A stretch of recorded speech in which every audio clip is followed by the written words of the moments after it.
Pinagtawanan nila ang nanay ko, ngunit mahinahon siyang nagsalita ng isang pangungusap na nagpahiya sa buong pamilya ng asawa ko. Saan ka naman nakakita? Sa unang araw pa mismo ng bagong taon, ipinagmamalaki ng manugang na lalaki ang pag-aabot ng 150,000 piso sa sarili niyang ina para magpasikat sa mga kamag-anak, pero palihim na isinuksok sa biyenan niyang babae ang 1,500 pisong barya-barya. Pero hindi nagalit ang nanay ko.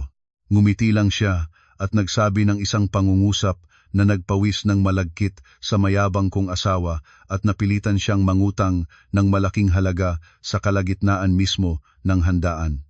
Ang ambon na tipikal sa mga unang araw ng taon ay nagdadala ng malamig na hangin sa paligid.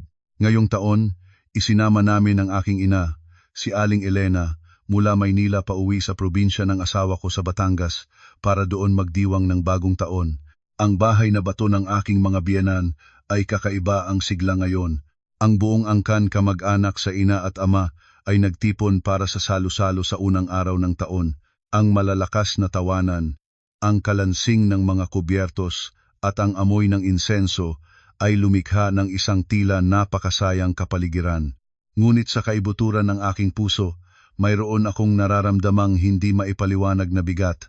Ako si Maya, kasalukuyang finance director sa isang multinational company. Ang asawa ko ay si Marco, isang construction supervisor. 5 taon na kaming kasal, pero wala pa kaming anak. Ang aking ina, si Aling Elena, ay isang retiradong guro sa math at naging department head sa isang kilalang high school sa lungsod. Siya ay isang babaeng mahinahon, disiplinado, at may matalas na pag-iisip. Dahil maagang pumanaw ang aking ama, naawa ako sa nanay kong mag-isang nag-iisa sa aming bahay tuwing Pasko at Bagong Taon, kaya kinausap ko si Marco na isama siya sa Batangas. Sa simula, hindi masaya si Marco sa ideya, ngunit dahil sa aking pagpupumilit, pumayag din siya. Sa gitna ng maingay na handaan, nakasuot si Marco ng isang mamahaling polo shirt, makintab ang buhok sa gel, at walang tigil sa pag-aalok ng tagay sa kanyang mga tito at tiyo. Si Aling Celia, ang biyenan ko, ay nakaupo sa gitna ng mesa, masayang masaya, at walang sawa sa paglalagay ng pagkain sa plato ng kanyang anak. Lagi niyang ipinagmamalaki sa buong baryo na si Marco ay isang big time sa Maynila, isang malaking boss na hindi nauubusan ng pera. Ang mga kamag-anak naman ay nakikisakay. Sinasabi ni Tito Boy na may tindig daw si Marco na pang-politiko.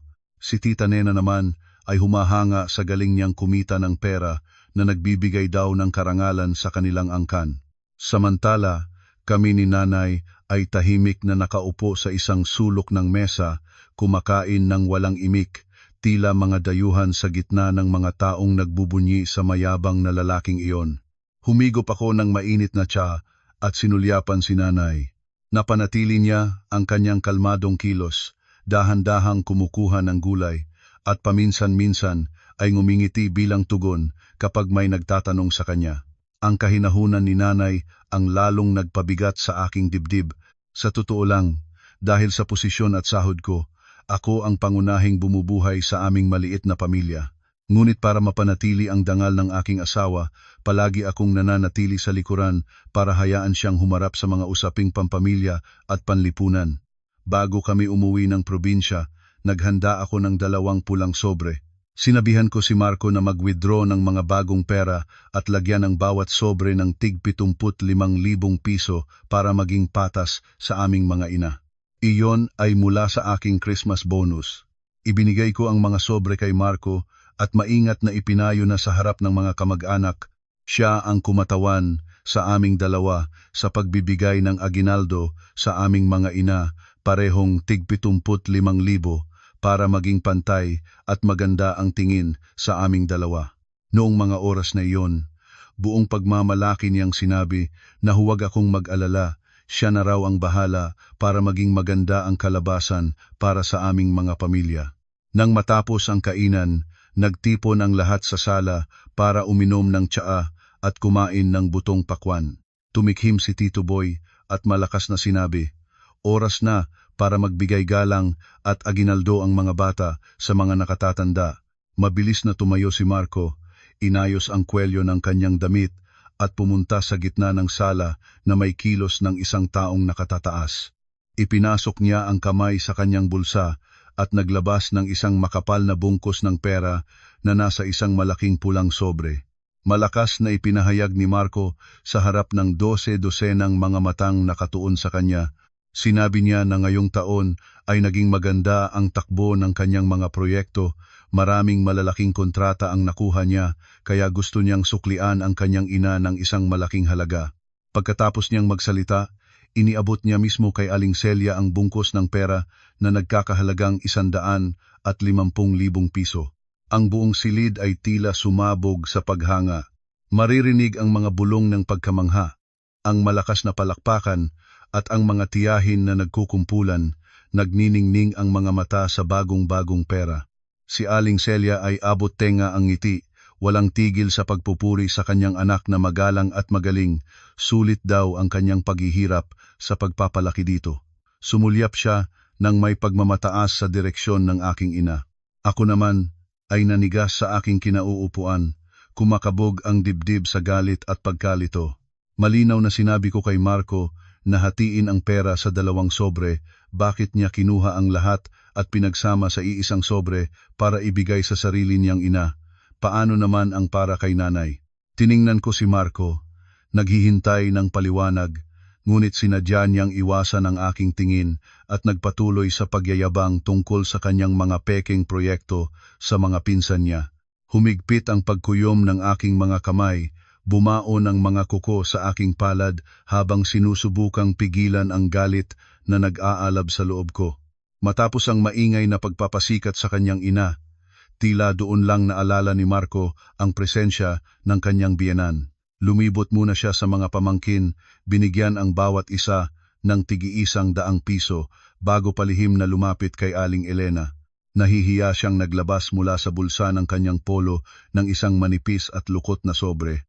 Iniabot niya ito kay nanay sa isang mabilis na kilos na parang isang magnanakaw. Pabulong niyang binati si nanay ng Happy New Year po at akmang tatalikod na kaagad.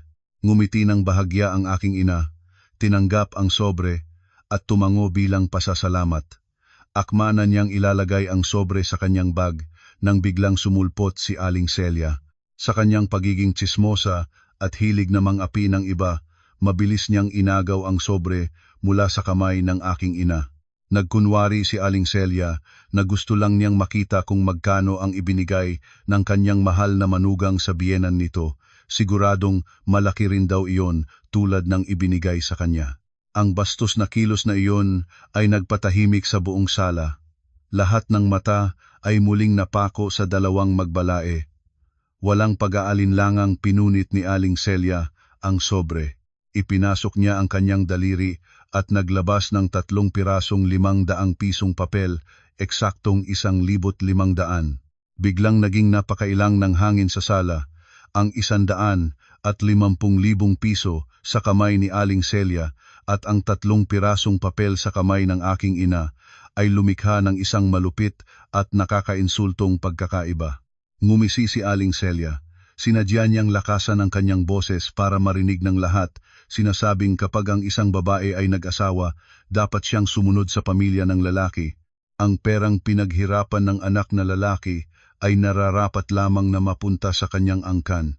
Nagdagdag pa siya ng isang masakit na salita, ipinapahiwatig na ang isang anak na babae ay parang itinapong tubig lamang at hindi dapat umasa ang pamilya nito na makikinabang sa manugang. Nagsimulang magbulungan ang mga kamag-anak ni Marco.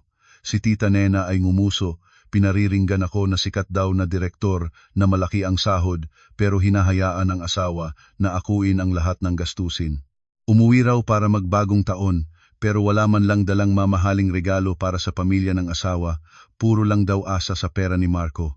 Si Tito Boy naman ay tumawa ng malakas. Pinupuri si Marco dahil marunong daw itong magbalanse ng pamilya niya at ng pamilya ng asawa, hindi hinahayaang umakyat sa ulo niya ang mga biyenan. Ang mga masasakit na salitang iyon ay tumusok sa aking mga tainga. Hindi nila alam na ang 150,000 iyon ay galing sa sarili kong dugot pawis. Hindi lang ninakaw ni Marco ang aking pinaghirapan para magpasikat, kundi hayagan pa niyang ipinahiya ang aking ina sa harap ng buong pamilya niya. Ang galit sa loob ko ay umabot na sa sukdulan. Uminit ang aking mukha at nabingi ako. Hindi ko na kayang tiisin ang kawalang katarungan na ito. Bigla akong tumayo, handang agawin ang pera mula kay Aling Celia at ibunyag ang totoong pagkatao ni Marco sa harap nilang lahat. Gusto kong isigaw sa kanila kung sino talaga ang bumubuhay sa pamilyang ito. Ngunit sa sandaling akma akong susugod, isang main dot at mainit na kamay ang mahigpit na humawak sa aking braso. Si nanay pala. Hinila niya ako paupo sa silya sa isang mariin ngunit banayad na paraan. Humarap ako sa kanya, ang aking mga mata ay namumula na at nangingilid ang mga luha. Ang mukha ng aking ina ay hindi nagbago. Walang bakas ng kahihiyan, walang galit at lalong walang awa sa sarili. Ang kanyang matatalas na mata sa likod ng salamin, mga matang hinasa ng maraming taon ng pagtuturo ng math, ay kumikinang sa lamig at malinaw na pagkalkula. Marahan niyang tinapik ang aking kamay. Ang kanyang mga mata ay tila nagsasabing, manahimik ka lang at manood. Ang kakaibang kahinahunan ni nanay ay biglang nagpatigil sa akin. Sinubukan kong huminga ng malalim para pakalmahin ang nagngangalit na damdamin sa aking dibdib. Ang sala ay puno pa rin ng mahihinang tawanan at bulungan mula sa mga kamag-anak ng aking asawa. Dahan-dahang tumayo ang aking ina. Ang kanyang kagalang-galang na tindig ng isang taong namahala ng 12-dosenang mga guro at nagturo sa libu-libong estudyante, ay malakas na naramdaman. Ngumiti siya ng may kabaitan. Ang kanyang mga mata ay mabilis na sinuri ang mga nagagalak na mukha sa paligid bago ito tumuon kay Marco. Sa kanyang malinaw at bilugang boses, nagsimula siyang magsalita. Sinabi niya na ngayong unang araw ng bagong taon, nakikita niyang masaya ang pamilya ng kanyang balae, ang mga anak at apo ay nagtitipon at siya ay tunay na natutuwa.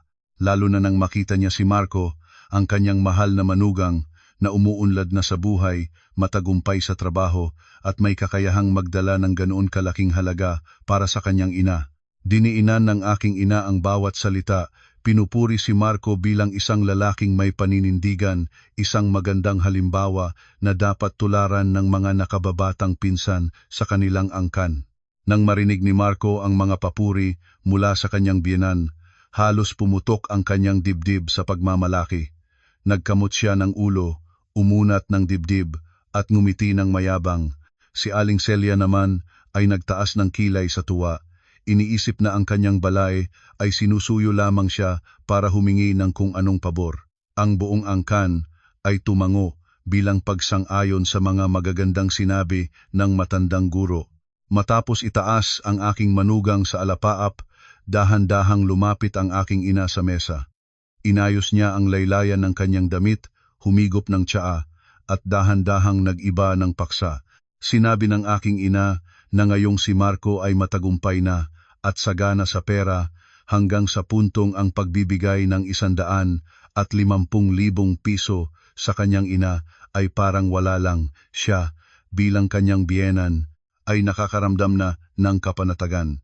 Kaya naman, naisip niya na ito na ang pinakaangkop na panahon para ayusin ang isang maliit na bagay na nakabinbin sa pagitan nilang dalawa.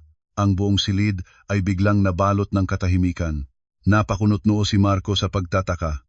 Ang aking ina ay nanatiling nakangiti at malinaw na nagpatuloy. Naaalala ko, eksaktong 6 na buwan na ang nakalipas. Pumunta ka sa bahay, Marco. Lumuhod ka at umiyak, nagmamakaawa tungkol sa iyong trabaho na nangangailangan ng magandang imahe. Desperado kang humiram ng 500,000 piso para sa down payment at para patunayang may kakayahan kang bumili ng kotse para daw sa pakikipag-usap mo sa mga kliyente. Pero hanggang ngayon, hindi pa nakapangalan sa iyo ang sasakyan at ang ginagamit mo pa rin ay ang kotseng nakapangalan sa akin para sa iyong mga business meeting. Idinagdag pa ng aking ina na noong mga panahong iyon, dahil sa awa sa hirap na dinaranas ng kanyang manugang, kinailangan niyang kunin ang perang nakatabi sa kanyang retirement fund para ipahiram sa iyo nang walang kahit isang sentimong interes. Nang marinig ito, tuluyang nagbago ang itsura ni Marco. Nakanganga siya at nanlalaki ang mga matang nakatitig sa kanyang biyenan. Ang mga kamag-anak sa paligid ay nagsimulang magtinginan at magbulungan, ngunit sa pagkakataong ito may halong pagdududa. Si Aling Celia naman ay nanigas, at ang ngiti sa kanyang labi ay biglang naglaho. Hindi binigyan ng pagkakataon ni nanay na makasagot si Marco. Ibinigay niya ang kanyang huling banat. Sinabi niya na ayon sa kasabihan, ang mga utang ay hindi dapat dinadala sa bagong taon dahil makakaapekto ito sa suwerte sa negosyo. Ilang buwan na ang nakalipas. Nang sinabi ni Marco na gipit siya, hindi siya naningil. Pero ngayong araw, nakikita niyang sagana sa pera ang kanyang manugang at napakagalante, kaya siguradong ang laman ng bank account nito ay umaabot na sa milyon-milyon. Dahil dito, hiniling ng aking ina na ibalik ni Marco ang 500,000 piso na utang sa kanya sa mismong araw na iyon, sa unang araw ng bagong taon, para mailagay niya ulit sa bangko at kumita ng kaunting interes para sa kanyang mga gamot at pangangailangan. Nagbigay pa siya ng 100, sinasabing si Marco ay isang big time at tiyak na ayaw niyang mapintasan na hindi nagbabayad ng utang sa retirement fund ng kanyang biyenan sa harap ng 15 kagalang-galang na kamag-anak na naroroon. Ang pangangatwiran ng aking ina ay napakahigpit, walang sinuman ang makakahanap ng butas. Ginamit niya ang mismong imahe ng big time na pinaghirapang buuin ni Marco para itali siya sa isang sitwasyong hindi niya matatakasan. Ang hangin sa sala ay naging kasing igting ng isang kwerdas ng gitara. Si Marco ay nanatiling nakatayo na parang estatua, namumutla at hindi makapagsalita ng kahit isang salita para tumutol. Ang ganti ng aking ina ay tumama sa kanyang pinakasensitibong kahinaan. Ginawa siyang isang kahabag-habag na may utang mula sa pagiging isang hari na nagpapasikat. Ang sala ng aking mga biyenan ay hindi kailanman naging ganito katahimik. Ang lahat ng mga mata ngayon ay hindi na nagpapakita ng paghanga o papuri, kundi ng panunuri at pagdududa, lahat nakatutok kay Marco. Si Tito Boy ay umubo-ubo at ibinaling ang tingin sa ibang direksyon para iwasan ang nakakailang na sitwasyon. Si Tita Nena naman ay siniko si Mrs. ni Tito Lima, ngumuso na may halong pangaalipusta. Isang lalaking nangungutang ng retirement fund ng kanyang biyenan para lang makabili ng kotse at magpasikat, tapos ngayon ay nagyayabang sa pagwawaldas ng pera. Ito marahil ang pinakakatawa-tawang kwento sa buong mundo. Hindi alam ni Marco kung saan ilalagay ang kanyang mga kamay at nagsimulang mamuo ang pawis sa kanyang noo. Kahit na malamig ang panahon sa labas, sinubukan niyang pilitin ang isang ngiti. Lumapit siya sa aking ina at ang kanyang boses ay biglang humina.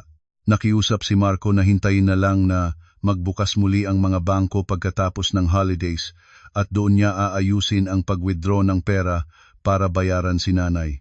Dahil daw bagong taon, baka magkaroon ng error ang system kung maglilipat ng malaking halaga, ngunit hindi nagpatinag ang aking ina. Kinuha niya ang kanyang telepono mula sa bag, ipinatong sa mesa at mahinahong sumagot. Sinabi niya na ang mga bangko ngayon ay 24,007 kung mag-transfer ng pera, kahit holiday, ilang segundo o minuto lang ay matatanggap na. Hiniling niya kay Marco na buksan ang kanyang banking app at i-transfer na ngayon din. Kung walang sapat na pondo sa kanyang account, maaari naman daw niyang hingin pabalik kay Aling Celia ang 150,000 piso para ibayad muna ang isang bahagi. Ang natitira ay papayagan niyang utangin pa ng ilang araw. Nang marinig ang tungkol sa pagbabalik ng pera, agad na nag-react si Aling Celia. Mahigpit niyang niyakap ang bungkus ng pera sa kanyang dibdib at umatras ng 2 hakbang. Mabilis na sinabi ni Aling Celia, "Ang perang bigay sa akin ng anak ko ay biyaya ng bagong taon. Bakit ko naman ibabalik yan para lang ipambayad utang sa aking balae?" Mahigpit niyang hinawakan ang pera, ipinasa na sa kanyang mahal na anak ang responsibilidad na lutasin ang sarili nitong problema. Ang makasariling kilos ng sarili niyang ina ang lalong nagbaon kay Marco sa kahihiyan. Inalis ng aking ina ang kanyang salamin at marahang pinunasan ito. Mas naging matigas ang kanyang boses. Ipinahayag niya na ang usapang pera ay dapat malinaw. Kung hindi mapapatunayan ni Marco ngayon ang kanyang kakayahang magbayad tulad ng kanyang ipinagyayabang, mapipilitan siyang humingi ng tulong sa batas. Ang ganoong kalaking halaga, kung sadyaing hindi bayaran, ay maaaring ituring na kasong estafa. Kapag umabot na sa puntong ang mga pulis na ang pumunta sa kanilang baryo para mag-imbestiga, huwag daw siyang sisisihin kung hindi niya iginalang ang kanilang pamilya. Ang matalas na banta ng aking ina ay parang isang baldeng malamig na tubig na ibinuhos sa mukha ni Marco. Natakot siya ng tuluyan. Ang pagkalalaki niya ay tuluyang hinubaran sa harap ng kanyang mga kamag-anak.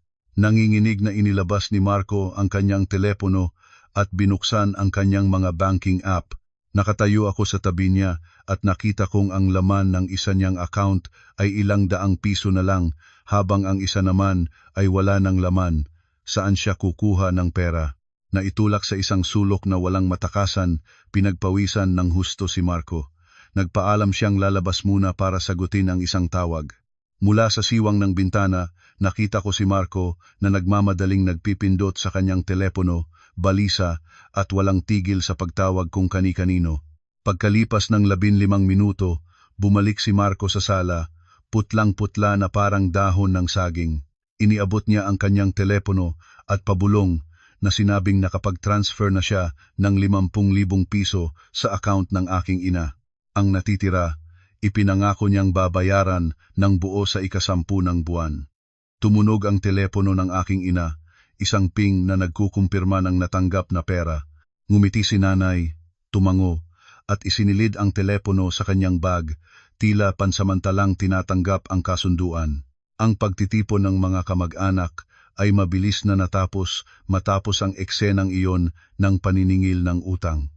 Walang sino man ang nagtagal pa para uminom ng tsaa o magkuwentuhan. Ang bawat isa ay humanap ng dahilan para makaalis agad upang hindi na masaksihan ang kahabag-habag na itsura ng peking big time.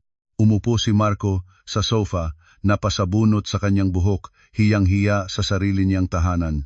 Ang hapunan, sa unang araw ng taon, ay naganap sa isang napakailang at nakakasakal na katahimikan.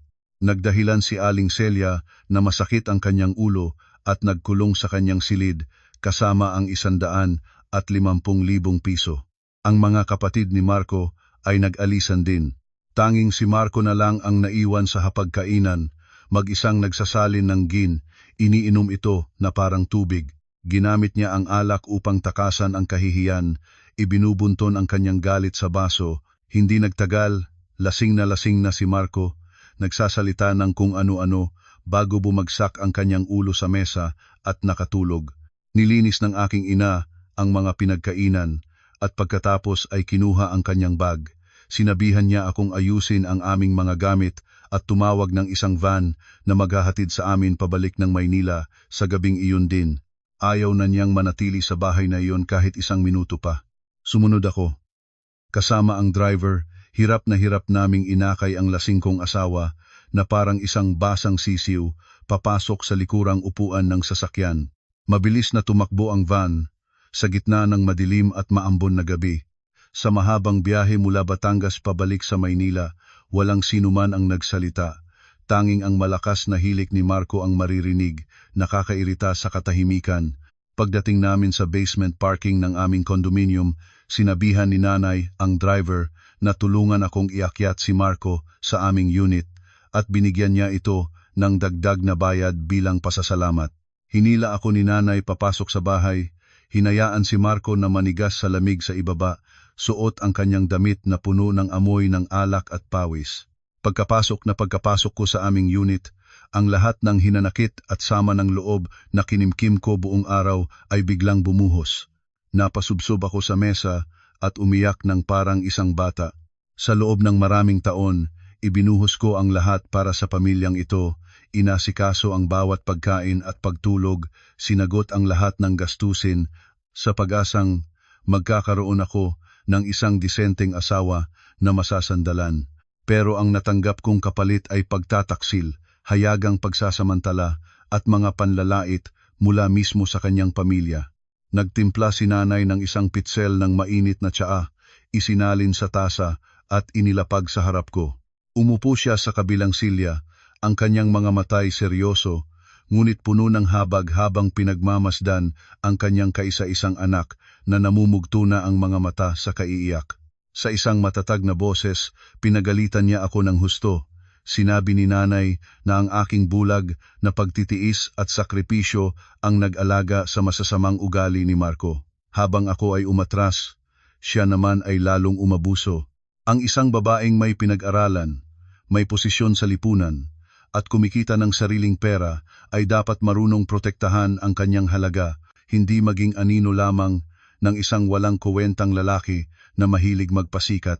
Ang mga salita ni nanay ay parang mga karayom na tumusok sa aking puso, na pagtanto kong matagal na pala akong nagkakamali. Pinunasan ko ang aking mga luha, itinaas ang aking ulo, at tinanong si nanay kung ano ang dapat kong gawin. Dapat ko na bang i-file ang divorce papers bukas para makalaya na sa walang kwentang taong ito? Umiling si nanay. Ipinaliwanag niya na ang pakikipaghiwalay sa puntong ito ay isang maling hakbang. Ang kondominium na ito ay binili mo bago kayo ikasal, kaya't ito ay sayo lamang.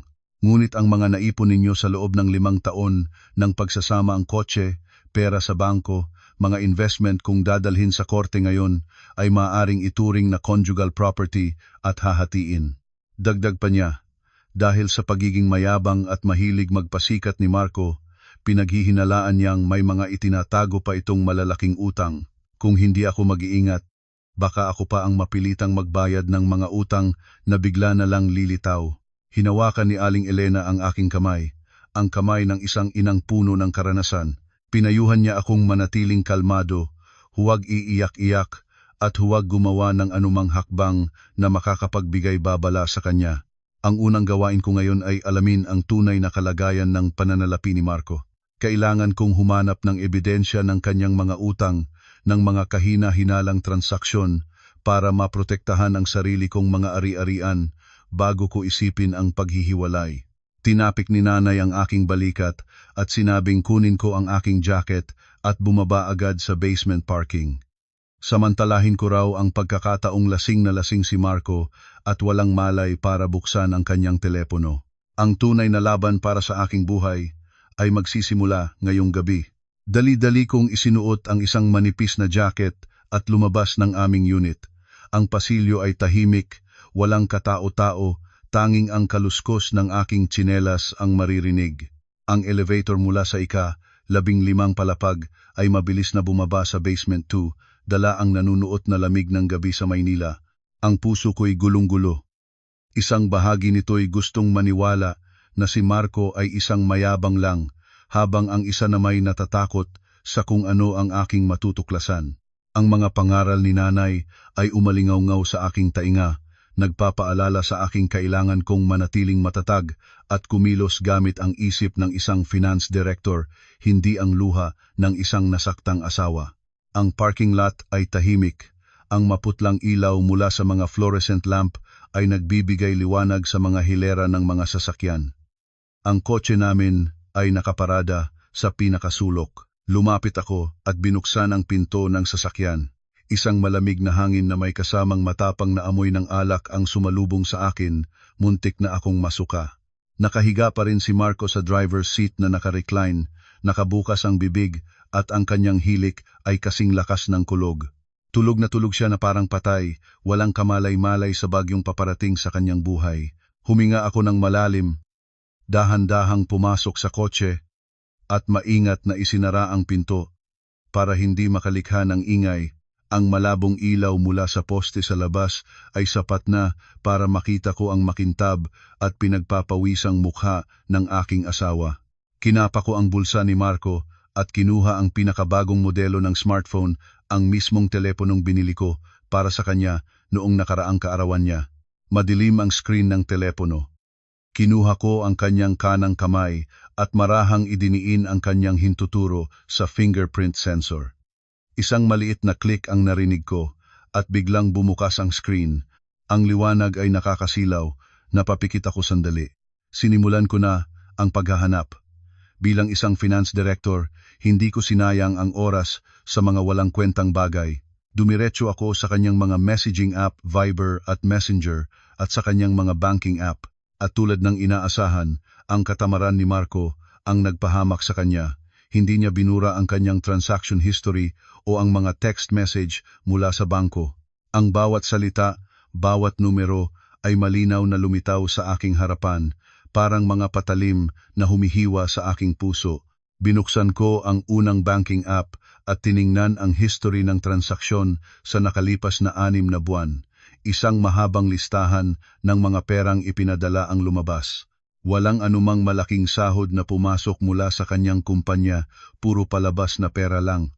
Nahilo ako nang makita ko ang mga halagang 5,000, 10,000 na regular na ipinapadala buwan-buwan sa isang account na nakapangalan kay Celia Reyes, ang aking biyenan. Ang mga dahilan ng pagpapadala ay napakamapagmahal, minsan pambili ng gamot, minsan naman ay panggastos lang daw ni nanay. Pero hindi pa doon natapos. Marami pang ibang transaksyon ang ipinadala sa isang account na nakapangalan kay Dino Reyes, ang kapatid ni Marco. Si Dino ay isang tamad na walang trabaho sa probinsya, ngunit buwan-buwan siyang sinusustentuhan ni Marco. Ang mga nakasulat na dahilan: pang-inom ni Dino, pambili ng bagong damit ni Dino, pambili ng diaper ng pamangkin. Mapait kong napagtanto na ang perang pinaghirapan ko, na pinagpuyatan at pinagsumikapan kong kitain, ay ginagamit lang ng aking asawa para mag-charity sa kanyang walang kabusugang pamilya. Ngunit ang pinaka nagpagimbal sa akin ay ang mga kahina-hinalang transaksyon na may mataas na dalas para sa isang account na nakapangalan kay Tricia Lopez. Ang pangalan sa kanyang contacts ay Boss Tricia. Bawat transfer ay may kasamang maikling mensahe, ngunit puno ng kababalaghan, tulad ng pambili ng regalo para kay boss, bayad sa bills ni boss, o pang-shopping ni boss. Ang mga halaga ay hindi maliit, minsan umaabot pa ng 20,000 piso. Isang matinding hinala ang sumagi sa aking isipan. Walang boss na tumatanggap ng pera mula sa kanyang empleyado na may ganoong mga dahilan. Nanginginig ang aking mga kamay. Agad kong kinuhanan ng screenshot ang lahat ng kahina-hinalang transaksyon na iyon, ipinadala sa aking sariling Viber account at binura ang lahat ng bakas ng pagpapadala. Habang nakaupo sa loob ng mamahaling kotse, sa katahimikan ng basement, pakiramdam ko ay nahuhulog ako sa isang bangin na walang katapusan. Ang mga impormasyong nakuha ko ay simula pa lamang. Nagpatuloy ako sa pagbubukas ng isa pang banking app, kung saan naka-enroll ang supplementary credit card na kinuha ko para kay Marco 2 taon na ang nakalipas. Kinuha ko ang card na iyon para maging madali sa kanya ang pagbabayad para sa mga kliyente ng kumpanya, pambili ng gasolina, o para sa mga pangunahing pangangailangan ng pamilya. Ako ang principal card holder at ako ang may responsibilidad na bayaran ang lahat ng gastusin buwan-buwan. Nang lumabas ang statement para sa buwan ng Enero, nanlaki ang aking mga mata. Isang transaksyon ang agad na pumukaw sa aking pansin, isang cash advance mula sa ATM na nagkakahalaga ng eksaktong 150,000 piso, ginawa noong Disyembre ng benta. Kasama nito ay ang napakalaking cash advance fee at ang nagpapatong-patong na interes na sinimulang singilin kaagad, parang may bumara sa aking lalamunan. Isang mapait na katotohanan ang gumising sa aking diwa.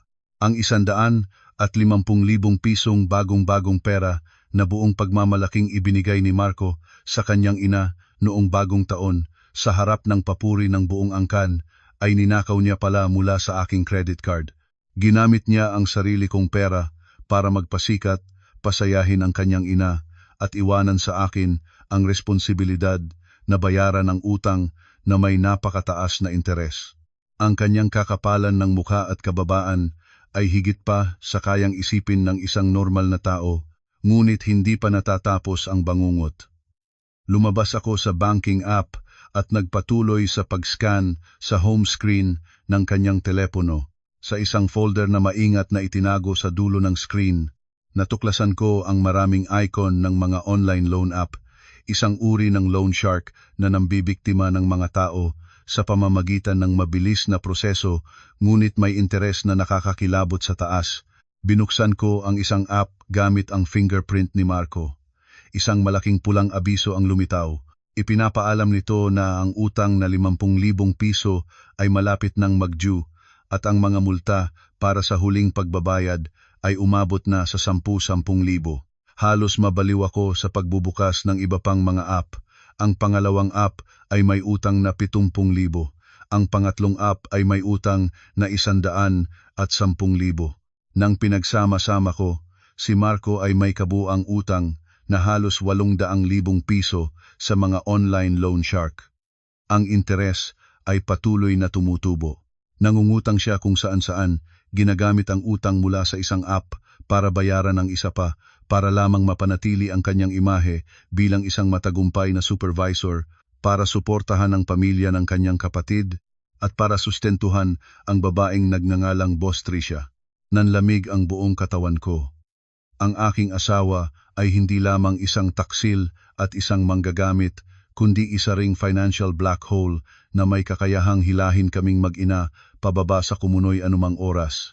Kung hindi ko ito natuklasan, kung nagpatuloy pa rin ako sa pagtitiwala sa kanya, hindi magtatagal, ang kondominium na tinitirhan ko, ang kotseng minamaneho ko, at lahat ng aking naipon ay sasamsamin ng mga maniningil ng utang. Kinagat ko ang aking labi hanggang sa magdugo para pigilan ang aking pag-iyak. Gamit ang mabilis at tiyak na kilos ng isang financial expert, isa-isa kong kinuha ang mga statement mula sa lahat ng app, ipinadala ang lahat ng mga litrato at dokumento na nagpapatunay sa kanyang mga utang sa aking personal na email at Viber. Maingat kong naisave ang lahat sa dalawang magkaibang platform para masiguradong hindi mawawala ang mga ebidensya. Matapos kong gawin ang lahat, binura ko ang lahat ng bakas ng aking paggamit sa kanyang telepono, nilock ang screen at isinuksok pabalik ang telepono sa kanyang bulsa. Lumabas ako ng kotse at isinara ang pinto ng malakas. Ang tunog ay umalingaw-ngaw sa tahimik na basement. Tumingin ako sa aking refleksyon sa bintana ng kotse. Isang babaeng mukhang pagod, namumugto ang mga mata, ngunit sa kaibuturan, isang apoy ng galit at matinding determinasyon ang nagsisimula ng mag-alab. Hindi na ako ang dating maamo at nagtitiis na asawa. Ang laban na ito, kailangan kong manalo para protektahan ang aking dugot pawis at ang kapayapaan ng aking ina. Madaling araw na nang magsimulang sumikat ang araw. Umaga ng 2 ng Enero, dala ang maputlang sinag ng araw at ang lamig ng hangin sa Luzon. Halos hindi ako nakatulog kagabi, nakaupo lang sa sofa sa sala, pinagdugtong-dugtong ang lahat ng nakakagimbal na ebidensyang aking natuklasan. Maagang gumising si nanay at nagluto ng masarap na lugaw na may manok. Hindi niya ako tinanong kung ano ang aking nahanap. Tahimik niya lang akong ipinaghanda ng isang mangkok ng mainit na lugaw at sinabing kumain ako para magkaroon ng lakas na lumaban. Mga 8:00 ng umaga, habang si Marco ay hindi pa rin umaakyat mula sa basement, biglang tumunog ng sunod-sunod ang aming doorbell. Ang tunog ay malakas at walang tigil, tila gustong sirain ang katahimikan ng umaga ng bagong taon. Napakunot ang ningo ko. Lumapit ako sa pinto at sumilip sa magic eye. Nakatayo sa labas ng pasilyo ang 3 pamilyar na mukha. Si Aling Celia, ang aking biyenan, may dalang isang malaking travel bag. Sa tabi niya ay si Dino, ang kapatid ni Marco, nakasuot ng isang maluwag na Amerikana na mukhang katawa-tawa sa kanya. Ang asawa naman ni Dino, si Gina, ay karga ang kanilang maliit na anak, gusot ang mukha sa pagod. Ang buong pamilya ng aking asawa ay bumiyahe mula Batangas hanggang Maynila at kumakatok sa aking pinto ng ganito kaaga. Huminga ako ng malalim, pinilit kong ngumiti at binuksan ang pinto. Pagkakita pa lang sa akin, malakas na itinulak ni Aling Celia ang pinto at dire-diretsong pumasok sa loob. Hindi man lang nag-alis ng sapatos, nag-iwan ng mga putik sa makintab na sahig. Padabog niyang ibinagsak ang kanyang bag sa sahig. Inilibot ang kanyang mga mata sa maluwag kong unit at nagsalita ng malakas. Nasaan si Marco? Bakit tirik na ang araw ay tulog pa rin ang big time at hindi man lang sumasalubong sa mga bisita?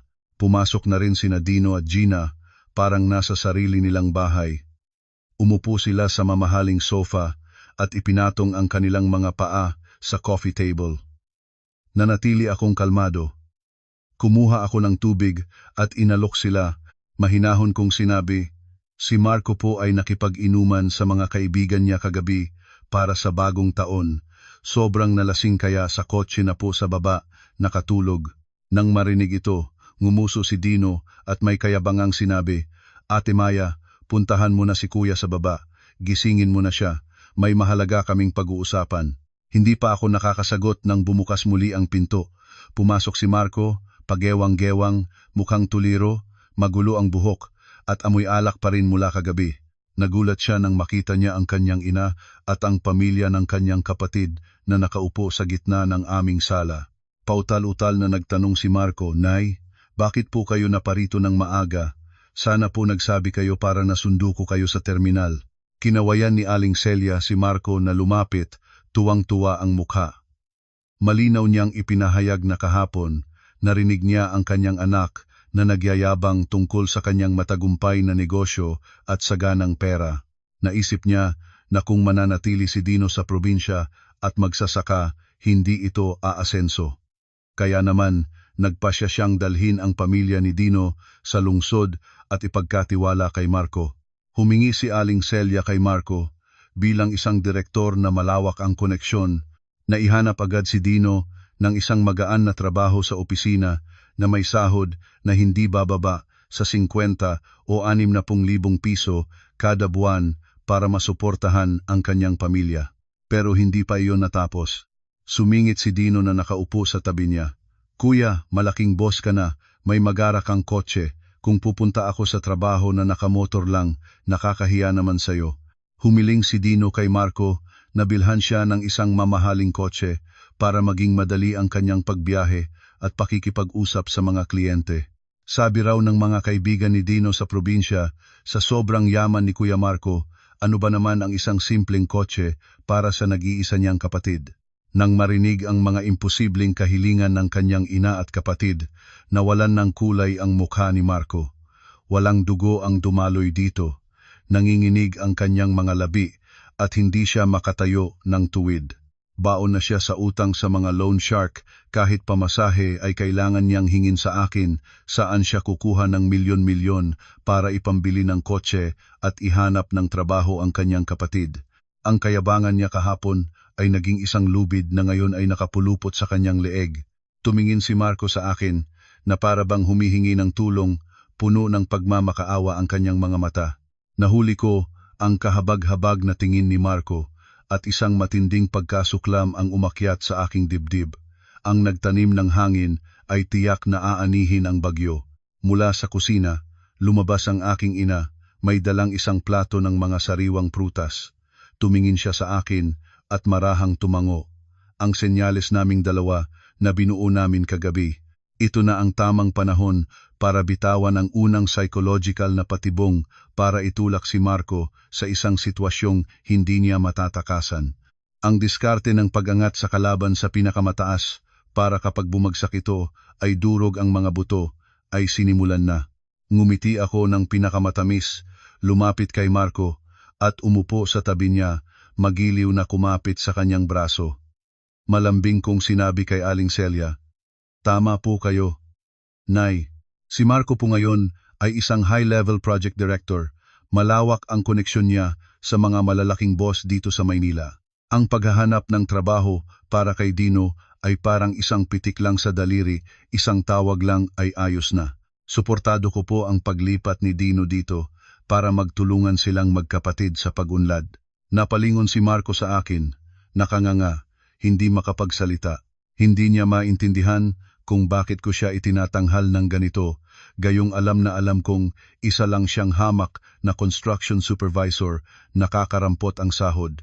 Sinadya kong higpitan ang hawak ko sa kanyang braso, ang aking mga kuko ay bahagyang bumaon sa kanyang balat, isang pahiwatig na banta na manahimik siya at makisakay sa dula ng pagiging big time. Nang makitang sumasang-ayon ng hipag, tuwang-tuwa si Dino. Pumalakpak siya sa kanyang hita at masayang sinabi, ang galing mo talaga, kuya. Sabay tanong, paano naman yung kotse? May tinitingnan na raw siyang bagong modelo ng Mazda o isang eleganteng Camry na aabot lang daw sa mahigit 1 milyon. Para sa isang big time na gaya ni Marco na kayang maglabas ng 150,000 sa isang iglap, ang halagang iyon ay parang kusing lang. Nagpatuloy ako sa pagbuhos ng gasolina sa apoy. Masigasig kong sinabi, tama si Dino. Si Marco, kapag nakikipag-meeting sa mga kliyente, laging nakasakay sa magagarang sasakyan, nakakahiya naman sa estado ng pamilya kung ang kapatid niya ay nakamotor lang. Humarap ako kay Marco, hinaplos ang kanyang braso, at ginamit ang pinakamatamis kong boses. Darling, tawagan mo na ang dealer mo ngayon din. Mag-down payment ka na para sa isang magandang kotse para kay Dino, para bukas may sasakyan na silang magagamit sa pamamasyal. Hindi naman problema sa iyo ang cash, di ba? Gamitin mo na lang yung savings natin para matuwa naman ang kapatid mo. Pinagpawisan ng malamig si Marco, butil-butil ang pawis sa kanyang noo. Ang buong pamilya niya kapatid, hipag ay nakatingin sa kanya ng may paghanga at pag-aabang. Ang mga salitang binitawan niya ay hindi na mababawi. Ang maskara ng pagiging big time na isinuot niya sa sarili ay hindi na niya mahuhubad. Lumunok si Marco, pilit na ngumiti ng pabaluktot at nanginginig na sumagot.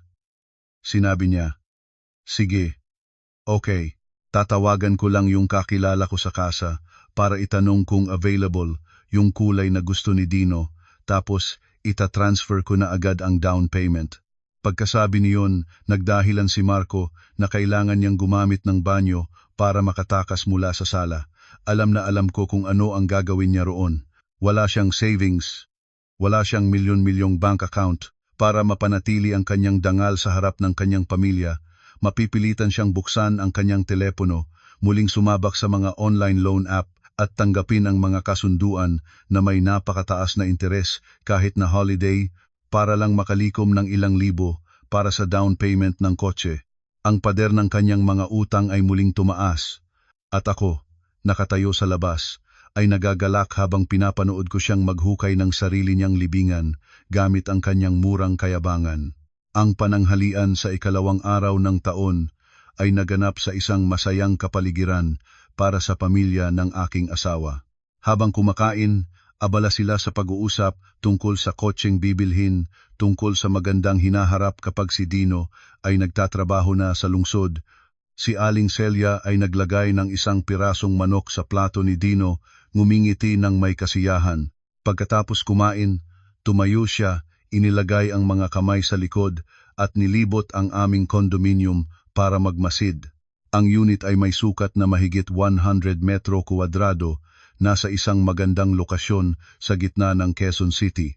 Ang mga kasangkapan ay elegante at sopistikado. Ito ay ari-arian na binili ko mula sa sarili kong dugot pawis. Bago pa kami ikasal ni Marco, ito ay legal na sa akin lamang. Subalit, hindi ito kailanman kinilala ni Aling Celia. Para sa kanya, kapag ang isang manugang na babae ay nag-asawa, lahat ng mayroon ito ay pag-aari na ng pamilya ng lalaki. Huminto si Aling Celia sa harap ng bintana sa sala, tiningnan ang buong espasyo at ngumuso. Pinuri niya ang ganda at lawak ng bahay at ang magandang lokasyon nito na malapit sa mga kilalang paaralan at ligtas na lugar.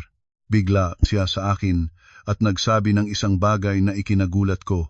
Sa isang utos, sinabi ni Aling Celia na linisin ko ang guest room at ibigay ito sa pamilya ni Dino para doon na sila tumira.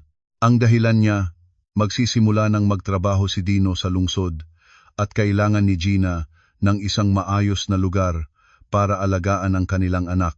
Mas maginhawa raw dito, hindi na kailangan magbayad ng upa at sa hinaharap, mas madali para sa kanyang apo na makapasok sa isang magandang paaralan. Ang kasakiman at kakapalan ng mukha ng aking biyenan ay nagpatulala sa akin. Hindi man lang siya nagtanong sa may-ari ng bahay, basta na lang niyang inangkin ang pribadong espasyo namin para sa libreng tirahan ng kanyang isa pang anak. Nag-init ang ulo ko. Akma na akong magsasalita para tumutol, para tapusin agad ang katawa-tawang planong ito. Sasabihin ko sanang ito ay bahay ko at walang sinuman ang may karapatang tumira dito nang walang pahintulot ko. Ngunit bago pa ako makapagsalita, ang aking ina, si Aling Elena, na tahimik na nagbabalat ng prutas sa mesa, ay biglang nagsalita. Ang kanyang boses ay masaya at puno ng sigla, pinapawi ang tensyon na malapit ng sumabog. Ngumiti ng malapad si Aling Elena at pumalakpak bilang pagsang-ayon sa ideya ni Aling Celia. Sinabi ng aking ina, "Napakatalino ninyo, balae. Ang magkakapatid ay dapat talagang nagtutulungan." Lubos akong sumasang-ayon na dito na tumira si Dino. Hindi na kailangan pang pag-isipan.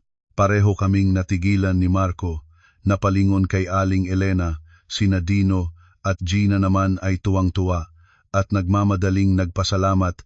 Si Aling Celia ay ngumiti ng may pagtatagumpay, iniisip na ang matandang guro ay sumuko na sa kapangyarihan ng kanyang pamilya. Napakunot ang noo ko habang nakatingin kay nanay, hindi maintindihan ang kanyang plano. Bakit siya pumayag na patirahin ang mga palamunin na ito sa aming bahay? Si nanay ay nanatiling nakangiti. Tiningnan ako ng may malalim na kahulugan, isang tingin ng isang mangangaso na pinapanood ang kanyang biktima na kusang loob na naglalakad papasok sa isang patibong na maingat na inihanda. Set. Ang buong sala ay nabalot ng katahimikan matapos ang nakakagulat na pagsang-ayon ng aking ina.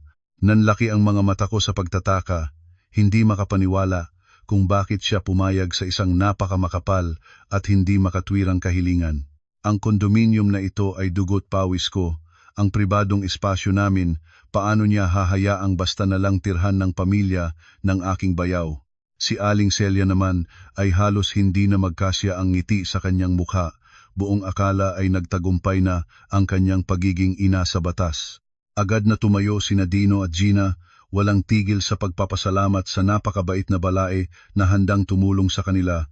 Ngunit bago pa man maglaho ang ngiti sa mga labi ng pamilya ng aking asawa, itinaas ng aking ina ang kanyang kamay, isang senyales na huwag muna silang magdiwang. Dahan-dahan niyang inayos ang kanyang damit, humigop ng tsaa at sa mahinahon at malinaw na boses ng isang guro, sinimulan niyang ilatag ang kanyang patibong. Tumingin si nanay ng diretso kay Marco, ngumiti ng matamis, at dahan-dahang binigkas ang bawat salita. Ang ating Marco, sabi niya, ay isa ng big time, isang high-level project director, at ang pera para sa kanya ay parang tubig lang. Ang isang taong may posisyon at katayuan na tulad ng aking manugang ay hindi nababagay na tumira sa isang masikip na kondominium na mahigit 100 metro kuwadrado lang. Kapag may mga bisita at kasosyo sa negosyo na dumalaw, baka maliitin lang siya. Kaya naman, nagpatuloy si nanay, ilang araw na ang nakalipas, napag-usapan na naming mag-asawa na ibenta na itong kondominium para idagdag sa pambili ng isang malaking bahay at lupa sa isang exclusive village na may sukat na 300 metro kuwadrado. Nang marinig ang salitang exclusive village, nagliwanag ang mga mata ni Aling Celia na parang mga ilaw ng kotse. Sina Dino at Gina ay napanganga sa pagkamangha, tinitingnan ang kanilang kuya ng may sukdulang paghanga. Si Marco naman ay nanigas sa kanyang upuan, butil-butil ang pawis sa noo. Gusto niyang tumutol, ngunit tila may bumara sa kanyang lalamunan. Siya mismo ang nagpakilalang mayaman at maraming pera.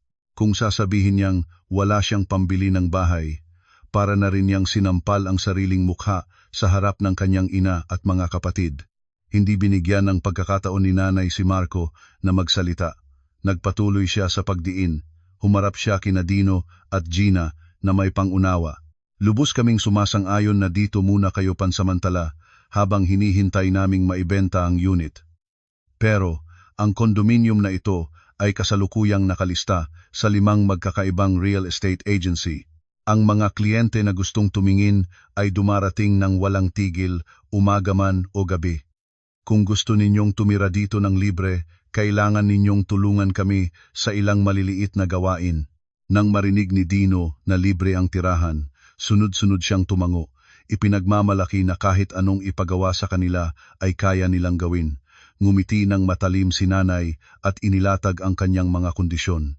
Una, ang bahay ay dapat laging malinis na parang isang 5-star hotel. Walang dapat makitang kahit isang hibla ng buhok sa sahig, walang bahid ng dumi ang mga bintana, at ang banyo ay dapat laging mabango. Ang mga bibili raw ng bahay ay napaka-partikular.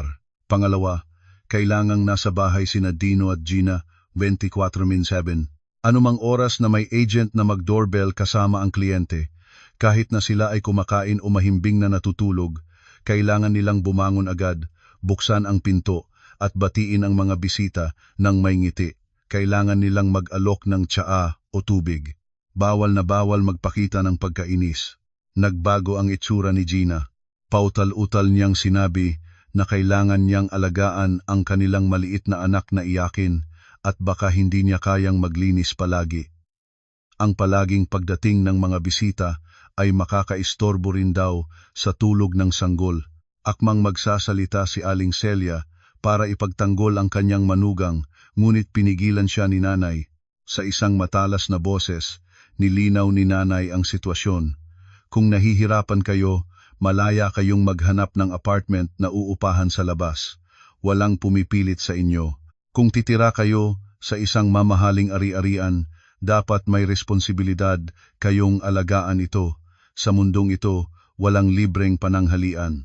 Hindi naman siguro tamang pagkatapos namin kayong patirahin ng libre, kami pa ang kukuha ng katulong para pagsilbihan kayo, di ba? Natameme si Aling Celia. Dahil sa takot na mawala ang pagkakataon ng kanyang anak na makatira sa isang magandang bahay, agad niyang sinamaan ng tingin si Gina at pinagalitan ito. Pinilit niyang pumayag si Gina sa lahat ng kondisyon. Sa huli, walang nagawa sina Dino at Gina kundi mapilitang sumang-ayon sa lahat ng mahihirap na kondisyon. Hindi nila alam na ang pagtango nilang iyon ay opisyal na nagpabago sa kanila bilang mga hindi bayad na tagapag-alaga at tagabantay ng pinto simula ng kanilang walang katapusang paghihirap. Nasa tabi lang ako, pinipigilan ang tawa hanggang sa sumakit ang aking tiyan. Ang talino ng aking ina ay kahanga-hanga. Sa isang galaw, hindi lang niya napigilan ang plano ng aking biyenan, kundi ginawa pa niyang mga katulong ang pamilya ni Dino para mapadali ang pagbebenta ng unit. At si Marco, ang walang kwenta kong asawa, ay nakayuko lang, basang-basa ng pawis, at walang masabi sa perpektong plano ng kanyang biyenan. Pagsapit ng hapon ng ikatlong araw ng taon, umuwi na si Aling Celia sa Batangas. Si Marco naman ay nagdahilan na makikipagkita sa mga kasosyo para makatakas sa bahay. Sinimulan na ni Dino at Gina ang kanilang pagiging abalang tagapag-alaga. Sa aking silid, sinimulan kong ayusin ang mga damit at gamit ni Marco. Sinabi ni nanay na ang mga taong may itinatago ay madalas itong inilalagay sa mga lugar na inaakala nilang pinakaligtas. Hinalughog ko ang bawat kahon at aparador. Sa pinakailalim na drawer ng kanyang mesa, nakapa ko ang isang matigas na bagay na nakabalot sa isang lumang polo. Isang lumang smartphone. Naalala ko, isang taon na niya itong hindi ginagamit, sinabing sira na raw ang baterya para lang mabilhan ko ng bago. Bakit niya itatago ng ganito kaingat ang isang sirang telepono? Isinaksak ko ito sa charger. Laking gulat ko. Pagkatapos ng ilang minuto, umilaw ang screen. Buhay pa ito. Humingi ito ng 6 na numerong password. Sinubukan ko ang birthday niya, mali. Ang anibersaryo namin, mali. Ang birthday ko, mali. Huminga ako ng malalim, naalala ko ang kanyang pagkasamba sa kanyang ina. Inilagay ko ang kaarawan ni Aling Celia. Click. Bumukas ang telepono. Nanginginig ang kamay kong binuksan ang Viber, ang folder na nakatago sa archive chats. Isang pamilyar na pangalan ang nasa itaas, Boss Tricia. Pero hindi na ito mga simpleng mensahe tungkol sa pera. Ito ay mahahabang usapan, puno ng mga salita ng pagmamahal, mga tawagang mahal, asawa ko, na nakakasuka. Binasa ko ang bawat salita, at ang pinakamasaklap, ang mga litrato. Mga litrato nilang dalawa sa mga mamahaling resort, magkayakap. Mga litrato ng libo-libong halaga ng mga bag na binili niya para sa babae. At pagkatapos, isang larawan ng resulta ng isang ultrasound ang sumampal sa akin. Ang konklusyon, isang buhay na fetus sa sinapupunan, humigit kumulang 15 linggo. Kasarian, lalaki. Kasama ng larawan ay isang mensahe mula kay Tricia, ang likot-likot na ng baby boy natin. transfer ka pa ng 50K mahal para sa down payment ko sa St. Luke's. Ayokong manganak sa public hospital. Agad na sagot ni Marco. Sige, mahal. Huwag kang mag-alala. Gagamitin ko ang credit card ni Maya para sa lahat ng pangangailangan ninyo. Pera lang yan. Gumuho ang mundo ko. Ang lalaking pinakasalan ko na sinakripisyo ko ang lahat ay ginagamit ang dugo't pawis ko para buhayin ang kanyang ibang pamilya. Tinatawag niya akong si Maya lang. Ninanakaw niya ang aking pinaghirapan para sa kanyang kabit at sa kanilang magiging anak. Ang pagtataksil na ito ay napakalupit, napakarumi. Umiyak ako ng walang tigil. Pumasok si nanay sa silid at nakita ang lahat. Hinablot niya ang telepono mula sa aking kamay, mabilis na binasa ang mga mensahe at ibinagsak ito ng malakas sa mesa. Tumingin siya sa akin, ang kanyang mga mata ay nag-aapoy sa galit ngunit kalmado. Sumigaw siya. Para saan pa ang pag-iyak mo ngayon? Hindi maibabalik ng luha mo ang pera o ang panahon. Ang pag-iyak ay tanda lang ng kahinaan. Ang kalaban mo ay masayang ginagastos ang pera mo habang ikaw ay nagpapakasakit dito. Katangahan yan. Ang mga salita ni nanay ay parang isang baldeng malamig na tubig na gumising sa akin. Tama siya.